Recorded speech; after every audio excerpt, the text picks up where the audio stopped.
ஒரு தட்டுப்பாடு இருப்பதாக ஒரு நிலை உருவாகி இருக்கிறது. முக்கியமா ஹோட்டல்ஸ், நிறைய ஹாஸ்டல்ஸ், மாணவர்கள் படிக்கக்கூடிய விடுதிகள் இங்கெல்லாம் தட்டுப்பாடு இருப்பதால அதெல்லாம் மூடிட்டு மாணவர்களை வீட்டுக்கு அனுப்பக்கூடிய ஒரு சூழ்நிலையை நம்ம பார்த்துட்டு இருக்கோம்.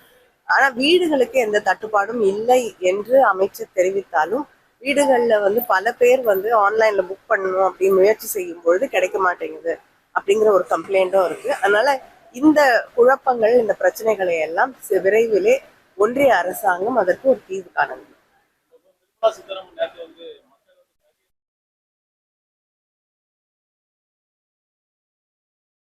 அப்படி அவங்க சொல்லியிருந்தா அது நிஜமாவே தவறான ஒன்று. அப்படி சொன்னாங்களான்னு எனக்கு தெரியாது.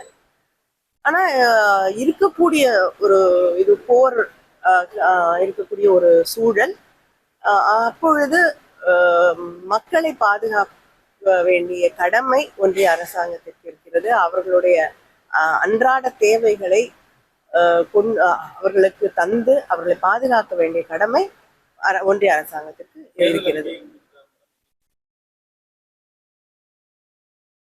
இல்லைங்க, விரைவிலே தேர்தல் அறிவிப்பே இன்னும் வரல, அதுக்குள்ள தேர்தல் அறிக்கையை வெளியிட முடியாது. இல்லைங்க, போஸ்ட்மார்ட்டம் நடந்து இன்னும் முழுமையாக ரிப்போர்ட் வரல. அதனால அது எப்படிப்பட்ட சம்பவம் அப்படின்னு நம்ம சொல்ல முடியாது.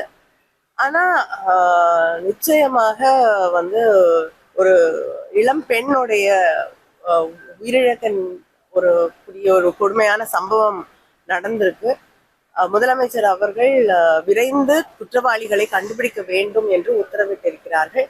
ஒரு ஏடிஎஸ்பி தலைமையில 4 டிஎஸ்பிகள், 6 இன்ஸ்பெக்டர்ஸ் இதற்காகவே தனிப்படையாக அமைக்கப்பட்டிருக்கிறார்கள். 10 தனிப்படைகள் அமைக்கப்பட்டு எல்லா இடத்துலையும் விசாரணை நடந்து கொண்டிருக்கிறது. குற்றவாளிகள் நிச்சயமாக விரைவிலே கைது செய்யப்படுவார்கள்.